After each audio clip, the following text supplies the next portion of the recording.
अगर आप जानना चाहते हैं कि इंटरव्यू में सैलरी को किस तरह से निगोशिएट किया जाए तो आज की वीडियो जरूर देखिए।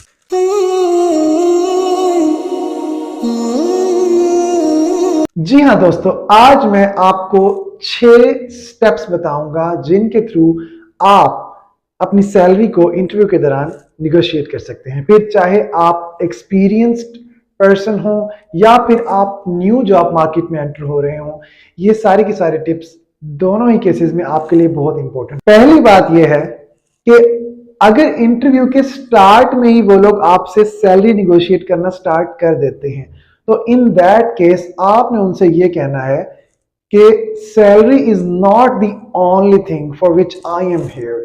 और आपने उनको ये बताना है कि इस स्टेज पे मैं सैलरी से ज्यादा इस बात पे इंटरेस्टेड हूं कि जिस रोल के लिए आप मुझे हायर कर रहे हैं इसकी टॉप 3 रिस्पॉन्सिबिलिटीज क्या हैं और इस बंदे की परफॉर्मेंस को आप किस तरह से इवेल्युएट करते हैं। मैं ये 2 चीजें जानने में ज्यादा इंटरेस्टेड हूं। जब आप ऐसा कहेंगे तो इससे ये पता चलेगा कि आप वाकई अच्छी नीयत के साथ काम करने में इंटरेस्टेड है। दूसरी बात यह है कि आपने जब उस कंपनी में जाना है तो आपने कंपनी की बॉटम लाइन को स्टडी करके जाना है। मतलब आपको पता होना चाहिए कि इन लोगों का प्रॉब्लम क्या है। मिसाल के तौर पे अगर आप किसी जगह पे पढ़ाने के लिए जा रहे हैं तो आपको पता है कि उनका प्रॉब्लम ये होता है कि बच्चों के ग्रेड्स अच्छे आने चाहिए और उनका प्रॉब्लम ये होता है कि बच्चों के एडमिशंस ज्यादा होने चाहिए। ठीक है, तो इस हवाले से ना आपने अपनी जो पास्ट लाइफ है ना, चाहे वो एकेडमिक लाइफ ही क्यों ना हो, उसमें से आपने कुछ एग्जांपल्स देनी है और उन एग्जांपल्स के थ्रू आपने इस बात को प्रूव करना है कि आप किस तरह से उनकी कंपनी के लिए बेटर हो सकते हैं।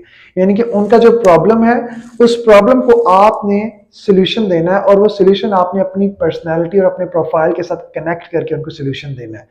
इसका फायदा ये होगा कि उनको पता चलेगा कि वाकई आप उनके लिए एक वैल्यूएबल इंसान है। स्टेप नंबर 3 ये है, रिसर्च करके जाएं। आपको पता होना चाहिए कि जिस पोस्ट के लिए आप इंटरव्यू दे रहे हैं इसकी पे कितनी होती है।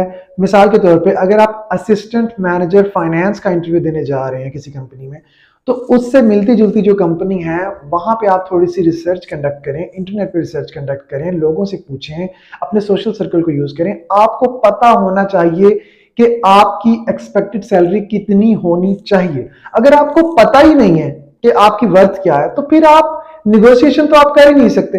तो पहला स्टेप यह है कि आपको पता होना चाहिए कि मार्केट में वैल्यू क्या चल रही है। हो सकता है कि आप अपने माइंड में सोच रहे हो कि आपकी तनख्वाह 1 लाख होनी चाहिए, लेकिन जो आपका प्रोफाइल है और जिस पोस्ट के लिए आप जा रहे हैं उसकी तनख्वाह होती ही 60,000 है। तो इन दैट केस आपकी एक्सपेक्टेशन जो है वो बहुत गलत हो जाएगी। सबसे बड़ी मिस्टेक जो हम सैलरी निगोशिएशन के दौरान करते हैं वो ये करते हैं कि हम उनको ये कहते हैं कि मेरे 3 बच्चे हैं, मैं 40 किलोमीटर दूर से आता हूं, मैं दूसरे शहर में रह रहा हूं, इसलिए मुझे आप ज्यादा सैलरी दें। जनाब, उनको कोई तकलीफ नहीं है कि वो आपको ही हायर करेंगे और आपके 3 बच्चों का उन्हें बड़ा ख्याल है, उनको अपनी कंपनी में काम चाहिए। लिहाजा जब आप अपनी सैलरी को डिफेंड करते हैं ना कि आपको ज्यादा सैलरी चाहिए, आपको अपनी सैलरी नेगोशिएशन इस तरह से हैंडल करनी चाहिए कि आप उनको ये बताएं कि देखें जी, जिस जॉब के लिए आप मुझे बुला रहे हैं इसमें बंदे के अंदर ये वाली टॉप 3 क्वालिटीज होना जरूरी है और मैं माजी में अपनी इन क्वालिटीज की वजह से XYZ अचीवमेंट्स कर चुका हूं और आपकी कंपनी को चलाने के लिए मेरे पास ये प्लान है और मैं समझता हूं कि मेरा जो प्लान है वो सबसे डिफरेंट है और मैं बहुत यूनिक वे में आपकी कंपनी को बड़ी स्पीड के साथ आपके माइलस्टोन्स को अचीव कर सकता हूं। जब आप काम के अंदर इंटरेस्ट शो करेंगे और आप उनको बताएंगे कि आप कंपनी के लिए क्या कर सकते हैं तो देन उनको ज्यादा इंटरेस्ट होगा कि वो भी आपकी सैलरी बढ़ाएं। निगोशिएशन के दौरान एक और बहुत बड़ी गलती जो हम करते हैं वो ये करते हैं कि मिसाल के तौर पे मैं जहां पे इंटरव्यू दे रहा हूं वो लोग मुझे सैलरी ऑफर कर रहे हैं 70,000। अब मैं उनको कहता हूं कि नहीं नहीं, आप तो मुझे 70,000 ऑफर कर रहे हैं लेकिन मुझे फलां जगह से ना 90,000 की ऑफर आई हुई है, तो मैं आपकी जॉब क्यों ज्वाइन करूं। तो यहां पे मैं आपको बताना चाहूंगा कि कभी भी सैलरी निगोशिएशन के दौरान फेक ऑफर्स क्रिएट ना करें। अगर आपको जेन्युइनली कोई ऑफर आई हुई है कहीं से तो उसके बारे में आप उनको जरूर बताएं और जेन्युइनली बताएं। लेकिन अगर ऑफर्स हैं ही नहीं तो फेक ऑफर्स हरगिज क्रिएट करके ना बताएं। और अगर आप फेक ऑफर्स क्रिएट करेंगे तो ये फ्यूचर में आपके लिए बहुत बड़े प्रॉब्लम्स क्रिएट कर सकती हैं। कभी कभार ऐसा भी हो सकता है कि आप एक्सपेक्ट कर रहे थे कि आपको इस जॉब से 80,000 तनख्वाह मिलेगी, लेकिन जब आपने सुना कि वो आपको सिर्फ 25,000 पे करेंगे, इन दैट केस आपको करना यह है, आपने उनको यह बताना है कि जनाब मैंने आपकी जॉब डिस्क्रिप्शन सुनी है, मुझे इसमें जो चीजें हैं, जो चीजें आपको उसमें इंटरेस्टिंग लगे, आप कह सकते हैं कि मुझे ये चीजें बहुत इंटरेस्टिंग लगी हैं और मैं बड़े एंथुजियाज्म के साथ इसमें इन्वॉल्व होकर काम करना चाहता हूं।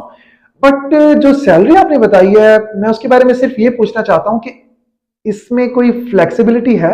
अब अगर यहाँ पे आपको पॉजिटिव रिस्पॉन्स देते हैं ना वो कि फ्लेक्सिबिलिटी है, तो फिर ही आप अपनी सैलरी को डिस्कस करें।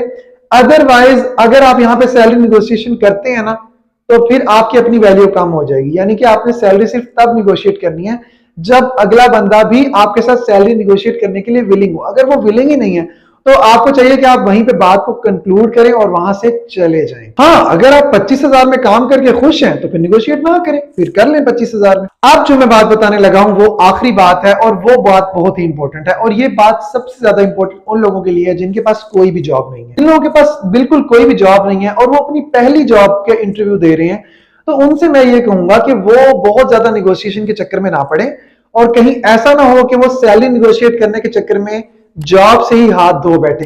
तो करियर के स्टार्ट में अगर आपको पे कम भी मिल रही हो तो आप उस जॉब को जरूर ज्वाइन करें, क्योंकि आप जब उसको ज्वाइन करेंगे, आप एक ऑर्गेनाइजेशन में जाएंगे, आपको पता चलेगा कि ऑर्गेनाइजेशन किस तरह से काम कर रही है, क्लाइंट्स को किस तरह से डील किया जा रहा है, सप्लायर्स को किस तरह से डील किया जा रहा है, एम्प्लॉयज को किस तरह से डील किया जा रहा है।